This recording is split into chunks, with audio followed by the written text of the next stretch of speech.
immigrant and nationalist and neo-fascist kinds of ideas. And we have clergy in this country who are endorsing, supporting, trying to consecrate. And it's happening across the country. I was in Liverpool, and people were telling me how it was happening in Italy and other places around the world. And it's going to require, I believe, that people of faith religiously to stand up and challenge it, not just in one letter or one rally or one prayer, but consistently as being contrary to faith and contrary to our deepest moral values. We are going to have to stand up and take on those who would go in and pray, P-R-A-Y, for these leaders who are praying, P-R-E-Y-I-N-G, on the least of these and using race and division and immigrant hatred and neo-fascism to do it. Second, people of faith must be engaged in opening up voting around the world and standing against the suppression of voting and people, everyday people having the power to shape their governments. Even last night in America, in the U.S., we witnessed what the expanding of the electorate can do. We saw some tremendous things happen. The number of women that were elected for the first time in Native American.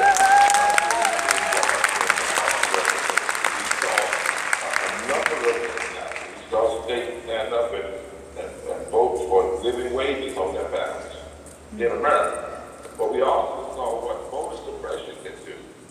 We saw how voter suppression blocked 3 African Americans in 3 southern states and how racism was used to get people to vote against their own self-interest.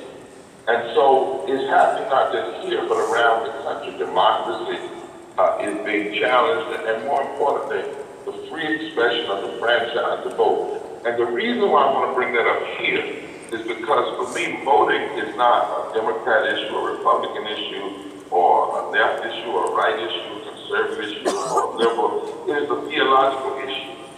Because whenever there is this right to vote, we only give the right to vote to people, to citizens of various countries, which means anybody in any country from America to the UK or wherever it is, if someone suppresses the right to vote, that means they're suppressing one's humanity.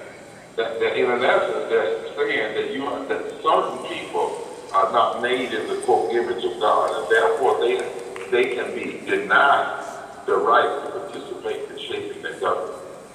So for me, voting is a very theological issue. It's a very theological issue. And we as people of faith have to challenge and fight for persons all over the world, particularly the poor and low wealth persons, to have full access to the ballot with no suppression.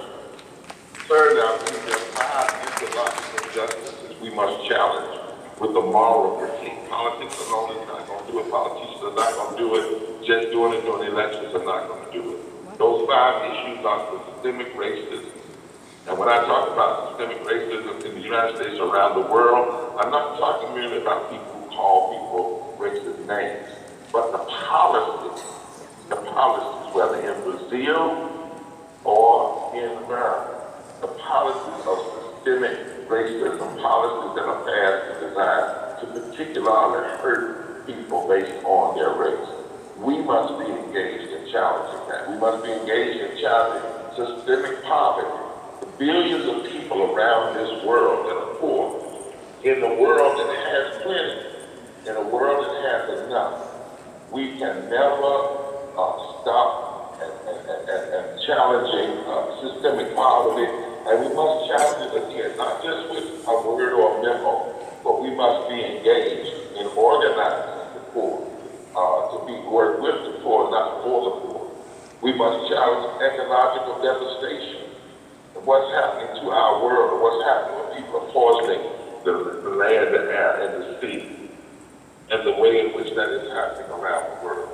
We must challenge and and stand together against the interlocking injustices of the war economy around the world and militarism and constant wars that are going on, particularly the wars that are happening primarily in black and brown countries and led by other more wealthy countries that are really about nothing but more money and more greed and more oil. And we have to challenge what we call religious nationalism, this kind of religiosity that is used by persons to concentrate injustice. And we must understand that these five interlocking injustices are just that. We can't deal with them separately. We need to challenge them as interlocking injustices, which are contrary to the basis of faith that almost every one of our religious traditions hold. That is love and justice and truth and caring for the least of these. And we must work at building across the world a movement of impacted poor people, wealthy people with a conscience, religious leaders and advocates. Let me say that again. Poor people, impacted, wealthy people with a conscience, religious leaders and advocates. We must do this work with the poor as religious leaders, not for them, but with the poor, putting a face on the fact that who is impacted. Because really in this world, the billions and millions and millions or billions of people who are in poverty and their advocates and religious leaders who know it are really the hope in essence for the world.